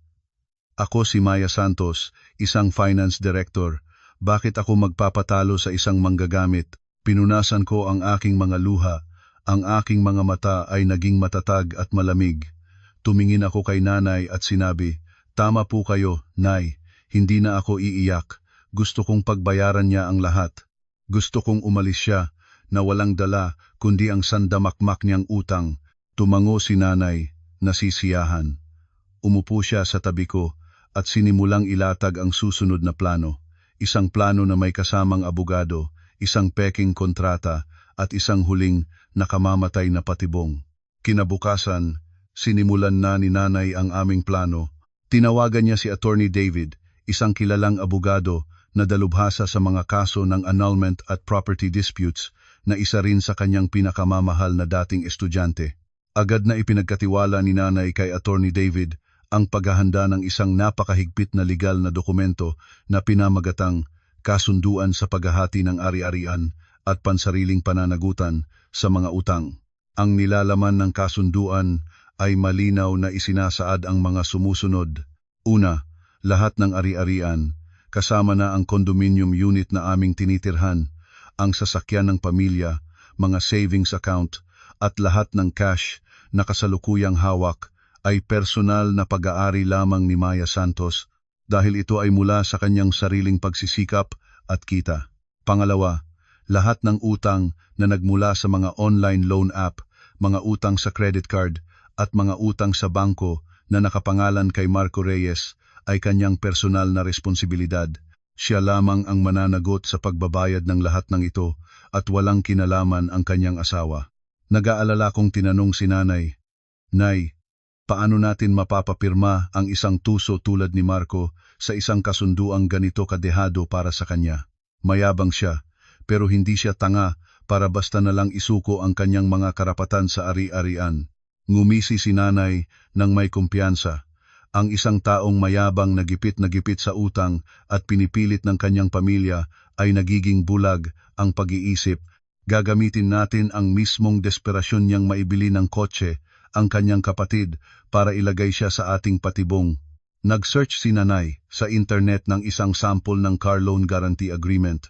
Ginamit niya ang kanyang kaalaman sa computer para i-edit at i-print ang cover page at ang unang pahina para magmukha itong profesional na may malaking pamagat na pahayag ni garantiya para sa pautang sa sasakyan. Pagkatapos, maingat niyang isiningit ang tunay na kasunduan na inihanda ng abogado sa gitna ng mga papeles. Ang huling pahina, kung saan nakalagay ang pirmahan, ay idinisenyo para makita lamang niya ang mga linyang para sa guarantor at borrower, kaya't pipirma na lang siya at maglalagay ng thumb mark nang walang anumang pagdududa. Ang perpektong legal na patibong ay naihanda na. Lahat ay maayos na inilagay sa aking mesa, naghihintay na lang. Ngayon, ang kailangan ko na lang gawin ay maging isang napakagaling na aktres at hintayin ang biktima na kusang pumasok sa bitag. Ang galit ng isang babaeng pinagtaksilan ay naging isang matalim na espada, handa nang bumagsak sa ulo ng kalaban. Dapit hapon na, nang umuwi si Marco. Pumasok siya na may kayabangan, amoy mamahaling alak na may halong murang pabango ng babae. Marahil ay galing siya sa kanyang kabit o nakipag-inuman sa kanyang mga pekeng kasosyo sa negosyo. Sina Dino at Gina ay abala sa paglilinis sa kusina dahil sa mga kliyenteng tumitingin sa unit. Pagkakita kay Marco, agad na lumapit si Dino. "Kuya, kamusta na yung kotse? Nakapili ka na ba? Kailan tayo magbabayad ng down payment para makapaghanda na akong kumuha ng plaka?" Itinaas ni Marco ang kanyang kamay at dumighay. Sa isang lasing at mayabang na boses, sinabi niya, "Galing ako sa kasa kanina. Tiningnan ko yung pinakabagong modelo ng Mazda, kulay pula, napaka-elegante. Available na sa warehouse, kailangan lang ng 100,000 down payment. Bukas ide-deliver na nila. Saktong-sakto sa'yo yun, kapatid. Ikaw na ang pinakapogi sa kalsada." Tuwang-tuwa si Dino nang marinig ito, halos sambahin na niya ang kanyang kuya. Pero sa totoo lang, alam kong nag-aalala si Marco dahil hindi na siya makautang pa sa mga loan app. Naubos na niya ang kanyang credit limit.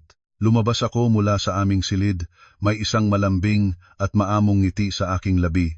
Kinuha ko ang kanyang coat at maingat siyang inalalayan paupo sa sofa. Dahan-dahan kong sinabi, "Mahal, pagod ka na naman sa trabaho. Masama sa kalusugan yang sobrang pag-inom. Tungkol sa kotse ni Dino, huwag mo nang alalahanin.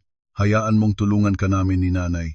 Nanlaki ang mga mata ni Marco, tila biglang nahimasmasan sa kanyang pagkalasing. Hindi siya makapaniwala na ganito ako kabait at kasupportive. Nagpatuloy ako sa paglalagay ng matamis na lason sa kanyang tainga. "Nakausap ko si nanay kanina. Sabi niya, nakikita raw niyang malaki na ang negosyo mo, marami kang pinansyal na responsibilidad, at kailangan mo pang alagaan ang mga kapatid mo. Naaawa raw siya sa'yo.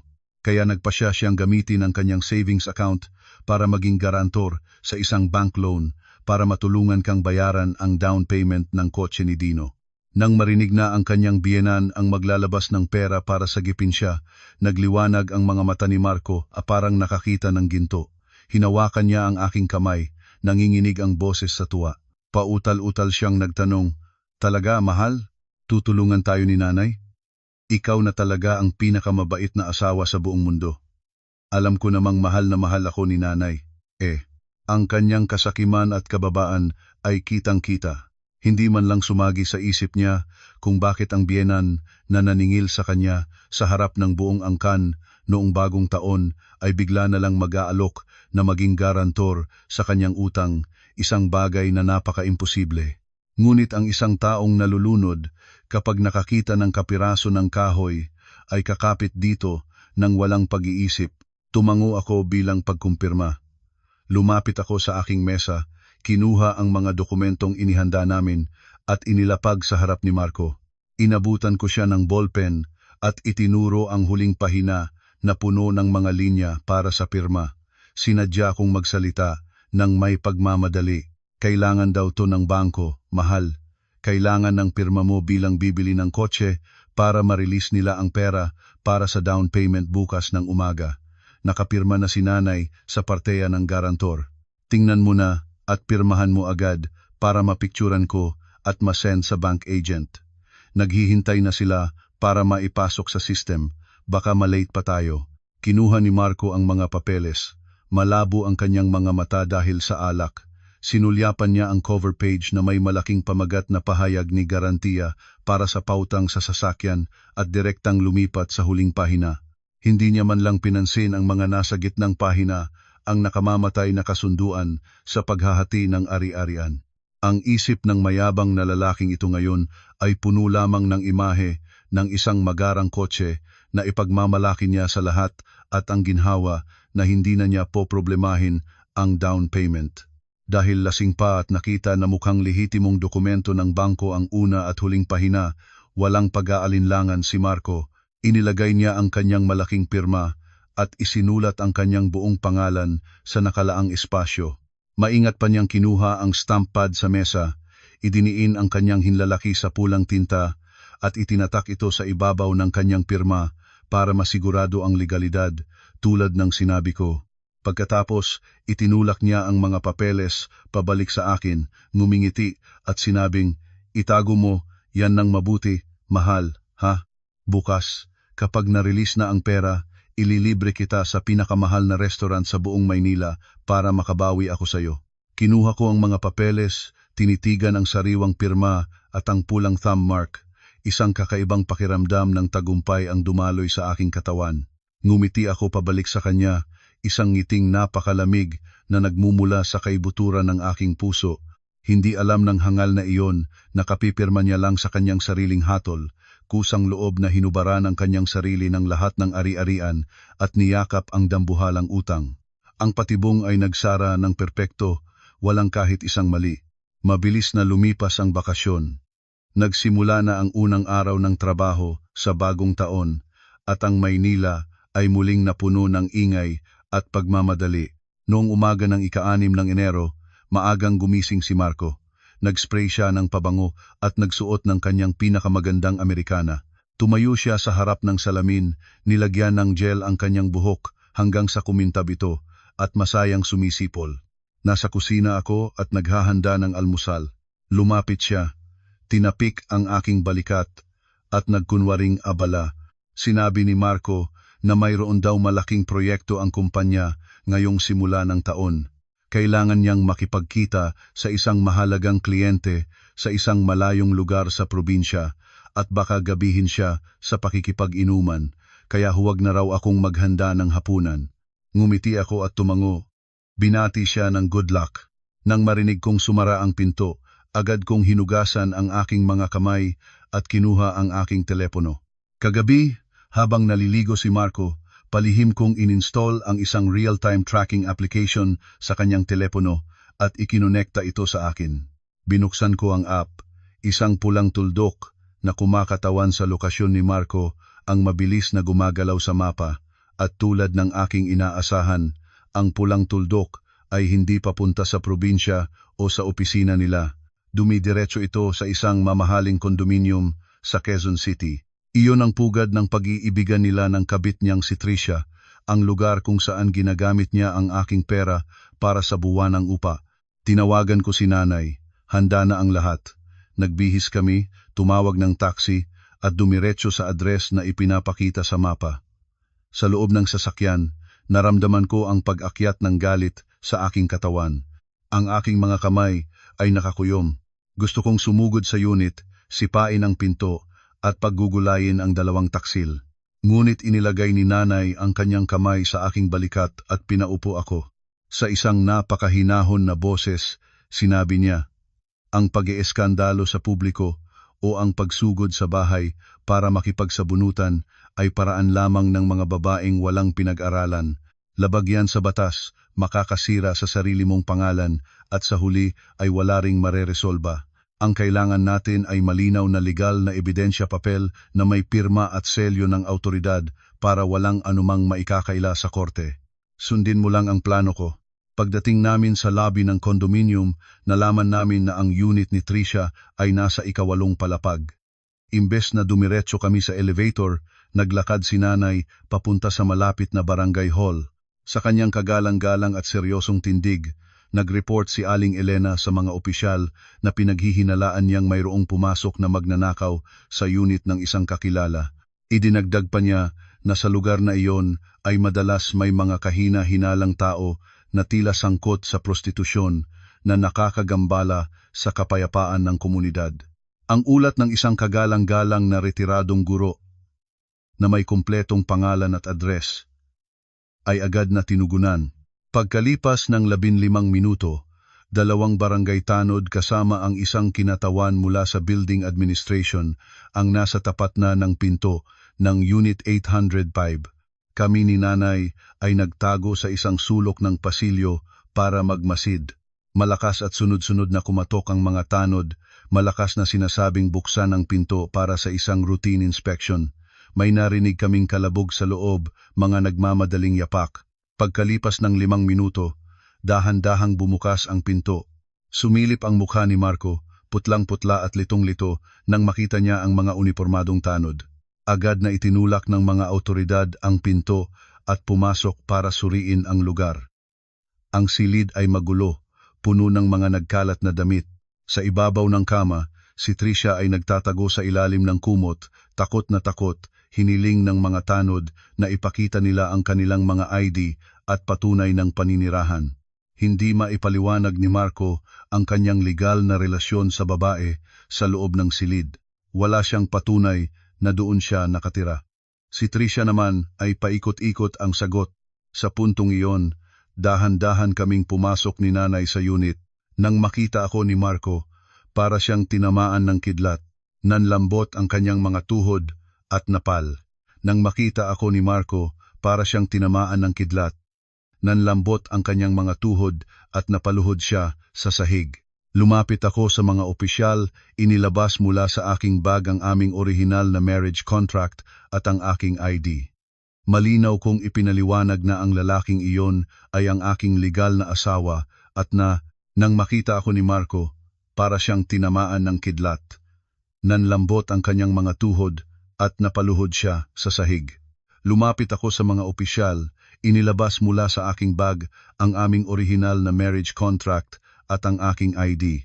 Malinaw kong ipinaliwanag na ang lalaking iyon ay ang aking legal na asawa at nahuli namin siya sa akto na may kasamang ibang babae na labag sa aming kasunduan bilang mag-asawa.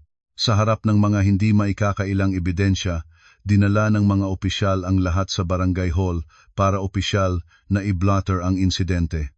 Sa loob ng maliit na opisina, malinaw na itinala sa blotter ang petsa, oras, lugar, at ang presensya ni Marco at Tricia sa iisang silid, kasama na ang aking testimonya bilang legal na asawa.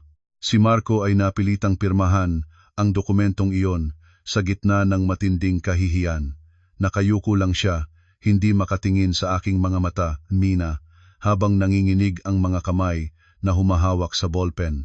Ang blotter na iyon, na may selyo ng barangay, ang nagsilbing aming pinakamatibay na legal na ebidensya ng kanyang pangangalunya. Isang sibilisado, matalino, at walang awang paghuli sa akto na inihanda naming mag-ina para sa taksil kong asawa. Lahat ng kanyang mga palusot ay tuluyan ng isinara. Ang pista ng bagong taon ay opisyal nang nagtapos.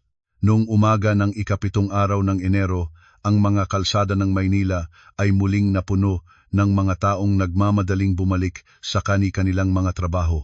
Matapos ang pagkakahuli sa kanya kasama ang kanyang kabit, umuwi si Marco na tulala at tahimik na parang isang anino. Hindi siya nangahas na tumingin sa aking mukha o magsalita ng kahit isang salita. Ngayong umaga, isinuot pa rin ni Marco ang kanyang karaniwang Amerikana at dinala ang kanyang portfolio papunta sa opisina. Sa kanyang isipan ngayon, marahil ay kumakapit siya sa iisang natitirang pag-asa, ang malaking bonus para sa natapos na proyekto na ipinangako ng kumpanyang ibibigay sa unang araw ng trabaho. Umaasa siya sa perang iyon para takpan ang butas na nilikha ng kanyang mga utang sa online loans na naghihintay na siyang lamunin. Ngunit hindi alam ni Marco na ang bitag ay naihanda na bago pa man magbagong taon at ang nagtali ng bitag na iyon ay walang iba kundi ang aking ina. Si Aling Elena ay hindi lamang isang mahusay na guro sa math. Sa loob ng 30 taon ng kanyang pagtuturo, nakapagtapos siya ng hindi mabilang na mga mahuhusay na estudyante. Isa na rito si Anton, na ngayon ay head ng Internal Audit Department sa mismong construction company kung saan nagtatrabaho si Marco. Bago pa man ang Pasko, sa pamamagitan ng pakiusap ng aking ina, palihim nang sinimulan ni Anton ang pagsusuri sa lahat ng mga dokumento, resibo at mga talaan ng mga proyektong direktang pinamamahalaan ni Marco. Habang nakaupo sa aking opisina bilang finance director, humigop ako ng itim na kape. Ang pait nito ay tila nagpagising sa aking diwa. Nag-vibrate ang aking telepono, isang mensahe mula kay Anton. Iniulat niya ng detalyado na ang investigasyon ay naging matagumpay.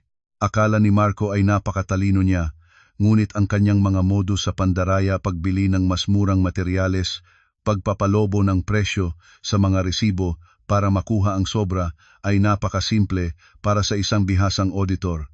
Nakipagsabwatan siya sa ilang maliliit na supplier, gumamit ng mga substandard na materyales sa proyekto at pinaghatian nila ang perang natipid.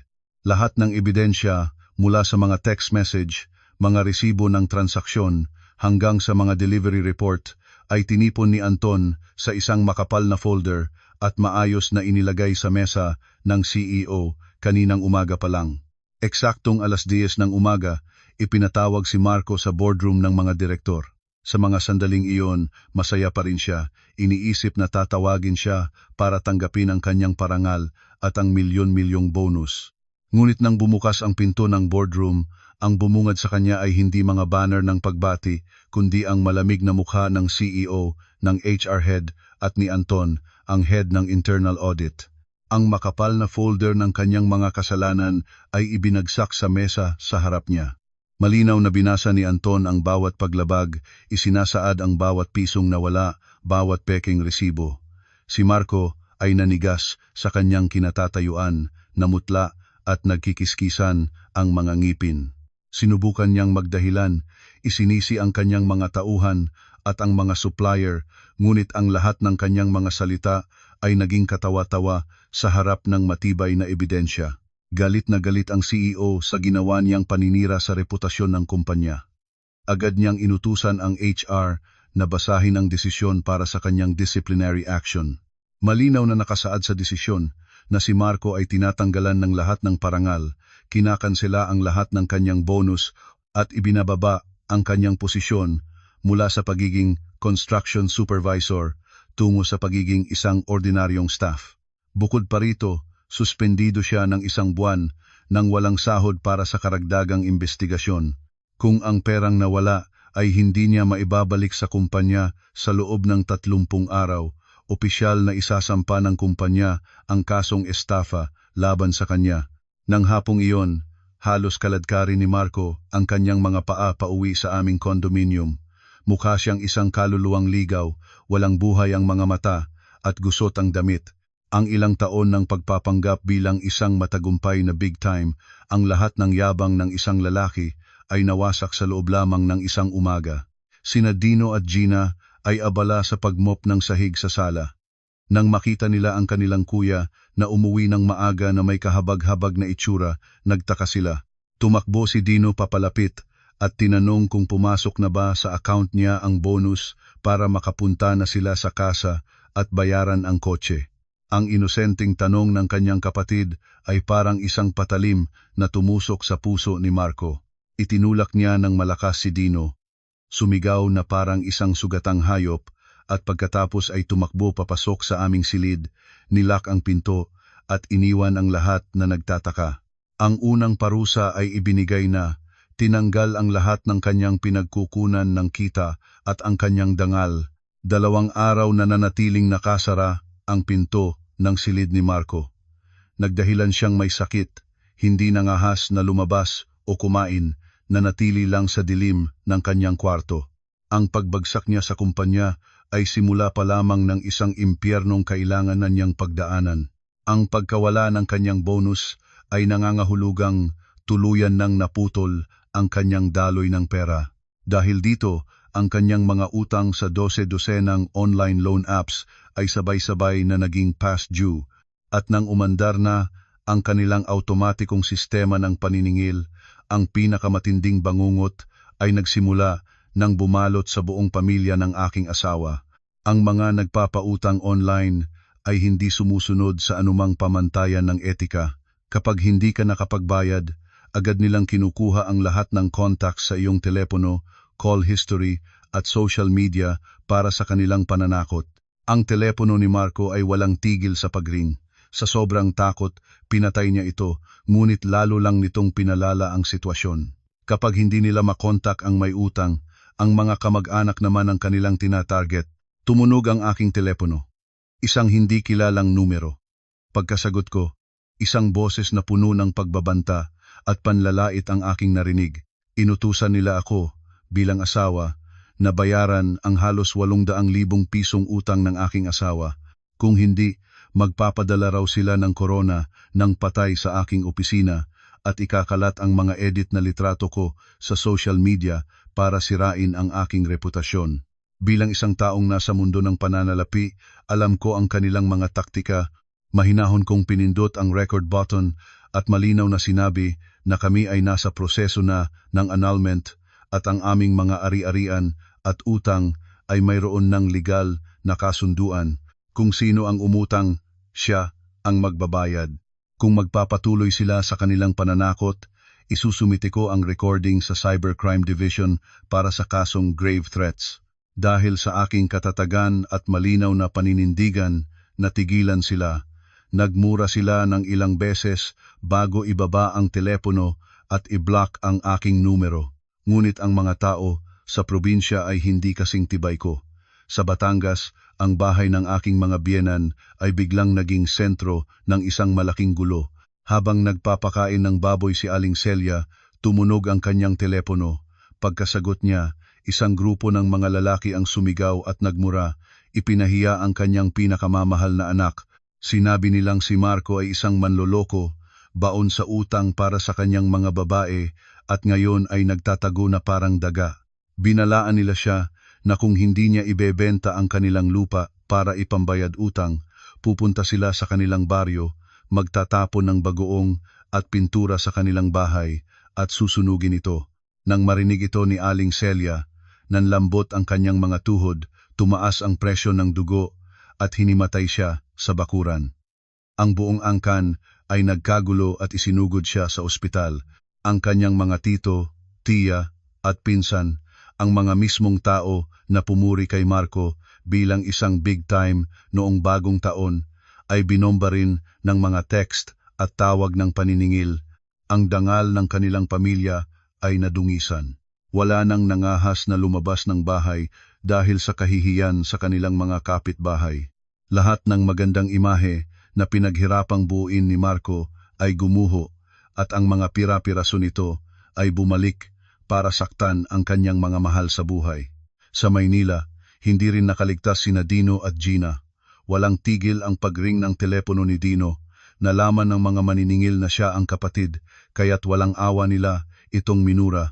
Si Gina naman ay umiiyak sa takot nang makatanggap siya ng mga text na nagbabantang kikidnapin ang kanilang anak kapalit ng utang. Sa sobrang takot, kinalampag ni Dino ang pinto ng silid ni Marco, umiiyak at nagmamakaawang lumabas na siya at ayusin ang gulo. Dahil sa matinding pressure, hindi na kinaya ni Marco. Isang gabi, habang mahimbing na natutulog ang lahat, kumuha siya ng ilang damit, inilagay sa isang backpack, dahan-dahang binuksan ang pinto at tumakas. Naging isa siyang taong grasa, hindi makauwi sa probinsya, hindi makapunta sa opisina at walang tigil na tinutugis ng mga maniningil. Ang buhay ng isang mayabang na direktor na nagtaksil sa kanyang asawa ay naging isang walang katapusang pagtatago sa takot. Pagkatapos tumakas ni Marco, ang aming kondominium ay naging napakatahimik. Sina Dino at Gina ay nabubuhay sa takot, nag-aalala sa pagdating ng mga maniningil at pagod sa araw-araw na paglilinis at pag-asikaso sa mga kliyenteng tumitingin sa unit. Tumawag si Aling Celia mula sa probinsya, umiiyak at nagmamakaawang ako na ang magbayad sa mga utang ni Marco. Malamig ko itong tinanggihan. Sinabing ang aking pera ay hindi pinupulot sa basura para ipambayad sa utang ng isang mangangalunya. Ilang araw matapos maglaho si Marco, isang gabi, malakas ang ulan. Habang nagbabasa ako sa aking silid, may narinig akong kaluskos sa may pinto. Tahimik akong nagmasid. Isang anino ang dahan-dahang pumasok. Nakasuot ito ng kapote at helmet, ngunit kilala ko ang kanyang kilos, si Marco. Nagbalik siya na parang isang magnanakaw sa sarili niyang tahanan. Dumiretso siya sa aming kwarto, sa may vanity table ko. Nanonood lang ako mula sa gilid. Binuksan niya ang drawer at kinuha ang isang pulang kahon na pelus.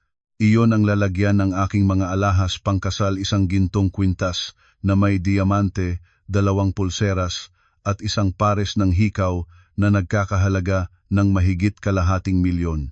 Nagliwanag ang kanyang mga mata. Mabilis niyang isinuksok ang kahon sa loob ng kanyang damit akmang tatakas para isangla ang mga ito. Ngunit paglingon niya, biglang bumukas ang ilaw.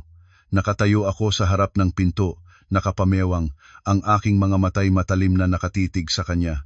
Nagulat siya at nabitawan ang kahon. Nagdahilan siyang kukuha lang daw ng damit. Tiningnan ko ang umbok sa kanyang damit at ngumisi. Sinabi kong ilabas niya ang ninakaw niya bago ko tawagan ang security at ang pulis. Walang nagawa, inilabas niya ang kahon, sinubukan pa niyang magmatapang. Mag-asawa pa rin tayo. Kapag hirap ako, hindi mo ako tutulungan? Hihiramin ko lang sana to. Ibabalik ko rin kapag may pera na ako. Bakit kailangan mong gumawa ng eksena na parang magnanakaw ako? Nasuklam ako sa kanyang kakapalan ng mukha.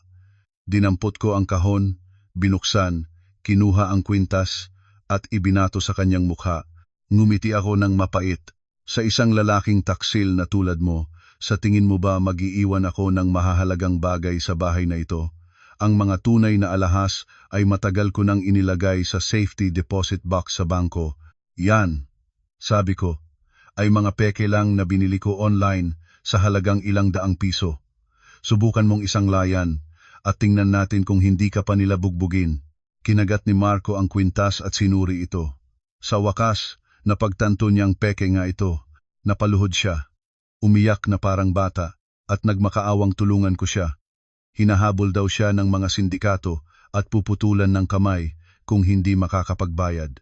Nangako siyang iiwan na si Tricia at magiging isang mabuting asawa. Umupo ako sa isang silya, pinanood siyang nagmamakaawa sa aking paanan, walang kahit katiting na awa. Kinuha ko mula sa drawer ang kopya ng dokumentong pinirmahan niya noong bagong taon at ibinato sa kanya. Nanginginig niyang binasa ito. Nang makarating siya sa pamagat na kasunduan sa paghahati ng ari-arian at pansariling pananagutan sa mga utang, nanlaki ang kanyang mga mata sa takot. Paulit-ulit niyang binasa ang mga probisyon. Lahat ng ari-arian ay sa akin, lahat ng utang ay sa kanya, at sa ilalim, ang kanyang hindi maikakailang pirma at thumb mark. Tumingin siya sa akin. Ang kanyang mukha ay puno ng pagkagimbal. Naintindihan na niya. Nahulog siya sa isang perpekto at legal na patibong. Siya mismo ang pumirma sa kanyang sariling hatol. Mabilis na lumipas ang panahon at sumapit na ang katapusan ng Enero sa Batangas, sa ancestral house ng pamilya ng aking asawa, muling nagtipon ang buong angkan. Subalit, ang kapaligiran ay malungkot at puno ng tensyon. Ang gulong idinulot ng mga utang ni Marco ay nagdulot ng pagod at pagkainis sa lahat. Si Aling Celia ay pumayat ng husto, nakaupo sa isang sulok, wala nang lakas na mag-utos tulad ng dati. Eksaktong 10:00 ng umaga, isang itim na SUV ang huminto sa harap ng kanilang bahay. Bumaba ako kasama si Nanay at si Attorney David. Nakasuot ako ng isang eleganteng itim na bestida, puno ng kumpiyansa. Si Nanay ay nakasuot ng isang simpleng barot saya, may dalang isang folder ng mga dokumento. Dala naman ni Attorney David ang kanyang briefcase at isang maliit na projector. Ang aming pagdating ay parang isang hukbo na handa na para sa huling laban. Nang makita kami ni Aling Celia, sinubukan niyang tumayo at murahin ako, ngunit mabilis siyang hinarang ni Attorney David. Ipinakita niya ang kanyang lisensya bilang abogado at mahinahong hiniling sa lahat na manahimik para maayos na mapag-usapan ang mga legal na usapin. Dahil sa autoridad ng isang abogado, walang nangahas na magsalita. Ikinabit ko ang projector sa kanilang telebisyon. Sa ilang pindot lang, lahat ng ebidensyang matagal kong tinipon ay malinaw na ipinakita sa harap ng lahat. Una, ang credit card statement na nagpapatunay na ang 150,000 ipinangregalo ni Marco sa kanyang ina ay ninakaw mula sa aking credit card. Nagulat ang lahat, napayuko si Aling Celia sa kahihiyan. Sunod, ang memo mula sa kumpanya ni Marco na nagdedetalye ng kanyang mga kaso ng pandaraya. Ang kanyang imahe bilang isang big time ay tuluyang gumuho at ang natira na lang ay ang larawan ng isang magnanakaw. At ang huling pinakamatinding dagok, ang blatter mula sa barangay na nagpapatunay ng kanyang pangangalunya kasama ang mga litrato nila ni Tricia at ang resulta ng ultrasound. Sumabog ang galit sa loob ng silid. Ipinapahiya raw ni Marco ang kanilang angkan. Sa gitna ng kaguluhan, pumasok si Marco. Mukha siyang pagod at marumi, tila galing sa pagtatago. Nang makita niya ang mga ebidensya ng kanyang kahihiyan na nakapaskil sa telebisyon, napaluhod siya. Gumapang siya papasok, nagmamakaawa sa akin at kay nanay na patawarin siya. Kalmado kong kinuha ang aking telepono, tinawagan ang numero ni Tricia at inilagay sa loudspeaker. Nang sumagot siya, nagpakilala ako bilang asawa ni Marco at tinanong kung ano ang plano niya sa bata ngayong bangkarote na si Marco. Sa isang malakas at prangkang boses na narinig ng lahat, sumagot si Tricia, "Yung gagong yun, akala mo kung sinong mayaman, yun pala puro utang. Matagal ko nang nilimas ang natitira niyang pera at umalis, at yung bata, pinapalaglag ko na kaninang umaga. Sa tingin mo ba ipapanganak ko ang anak ng isang talunan na baon sa utang?" Pagkatapos ay ibinaba niya ang telepono. Ang tunog ng tut-tut ay umalingaw-ngaw sa tahimik na silid. Nang marinig ni Marco na ninakaw ng kanyang kabit ang kanyang pera at ipinalaglag ang kanilang anak, nanlaki ang kanyang mga mata. Inatake siya sa puso, umubo ng dugo at nawalan ng malay sa sahig. Nang makita ito ni Aling Celia, sumigaw siya ng malakas at hinimatay din sa tabi ng kanyang anak. Ang huling paghuhukom ay nagwakas. Lahat ng kasinungalingan ay nabunyag at ang mga taong sakim ay tumanggap ng kanilang karampatang parusa. Pagbalik namin sa Maynila, naging mabilis ang lahat. Sa aming kondominium, hindi na kinaya ni Nadino at Gina ang pressure. Sa isang banda, pagod na sila sa paglilinis para sa mga kliyenteng tumitingin sa unit. Sa kabilang banda, patuloy silang tinatakot ng mga maniningil dahil alam nilang wala ng pag-asa ang kanilang kuya at ang pangarap nilang kotse ay naglaho na. Umuwi na sila sa probinsya at hindi na muling bumalik. Nang makaalis sila, agad kong isinara ang bentahan ng unit sa isang buyer na matagal nang interesado. Dahil sa magandang lokasyon, naibenta ko ito sa napakataas na halaga. Dala ang kasunduang pinirmahan ni Marco at ang lahat ng ebidensya ng kanyang pagtataksil, mabilis na inaprubahasan ng korte ang aming annulment. Lahat ng ari-arian ay nanatiling sa akin. Ang legal na ugnayan namin ay opisyal nang natapos. Nakalaya na ako. Dahil wala nang pabigat, ang aking karera ay lalong umangat. Na-promote ako bilang Regional Finance Director at dumoble ang aking sahod. Ginamit ko ang perang pinagbentahan ng unit at ang aking mga naipon para bumili ng isang magandang penthouse sa pinakatuktok ng isang modernong gusali sa sentro ng lungsod. Isinama ko si nanay na tumira sa akin at nagsimula kaming mamuhay ng payapa.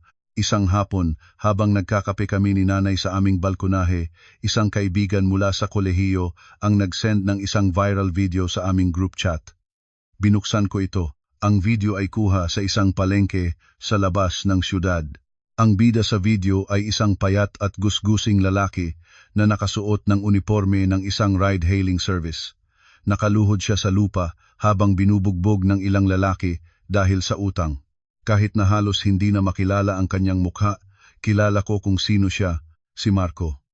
Ang dating mayabang na direktor ay isa na ngayong basahan sa lipunan, baon sa utang na hindi niya kailanman mababayaran at araw-araw na binubugbog. Walang pamilya, walang pera, walang dangal. Napakamahal ng naging kabayaran para sa kanyang kataksilan at kasakiman.